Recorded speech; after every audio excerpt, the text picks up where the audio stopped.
Alors d'abord, c'était assez intéressant, c'est une réunion technique à laquelle participaient la région et le département qui ont bien voulu répondre à la demande du CPCS de venir expliquer d'une part le FEADER, d'autre part les fiscalités qui existent autour de différents coproduits de la filière, notamment sur l'énergie, sur les rhums, etc., etc.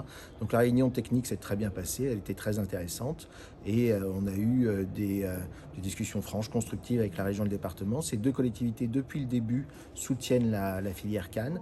Elles ont écrit avec l'ensemble du territoire et avec l'ensemble de la profession aux différents ministères et au Premier ministre pour pouvoir avoir un cadre juridique qui soit favorable à la filière. On attend encore à l'heure actuelle des réponses importantes du Premier ministre. Alors, sur les demandes concrètes des agriculteurs concernant l'augmentation du prix de la tonne de canne, l'augmentation de la recette mélasse-bagasse, qu'en est-il? Alors, sur le prix de la tonne de canne, ça va dépendre des conditions de marché. Si les conditions de marché sont favorables, il peut y avoir une évolution positive du prix de la tonne de canne. Si les conditions de marché sont défavorables, il peut y avoir une diminution du prix de la tonne de canne, ce que collectivement on ne souhaite pas, et c'est la raison pour laquelle on a fait une demande de filet de sécurité à l'État. Sur la partie recette bagasse, là les cartes ne sont pas entre nos mains, elles appartiennent au ministère de l'écologie, elles appartiennent à la CRE pour revaloriser le prix de la bagasse comme une biomasse normale. Enfin, ça serait quand même une injustice assez flagrante qu'à La Réunion, la biomasse locale qu'est la canne soit payée moins cher qu'une biomasse importée, ce qui me semble moins vertueux pour l'environnement.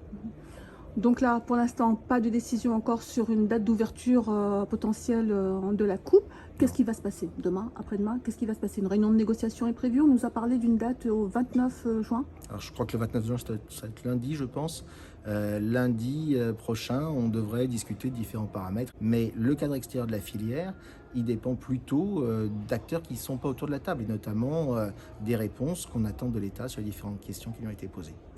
On est dans une situation difficile pour la filière de manière générale. C'est d'ailleurs pour ça que je comprends les mobilisations qui interviennent à l'heure actuelle des planteurs, parce que effectivement la filière n'arrive pas à se projeter jusqu'en 2027 sans des réponses appropriées à ces différentes questions. Ça fait plusieurs mois maintenant qu'on a interpellé les autorités publiques sur ces sujets et on attend réellement, rapidement, des réponses concrètes sur ces problématiques.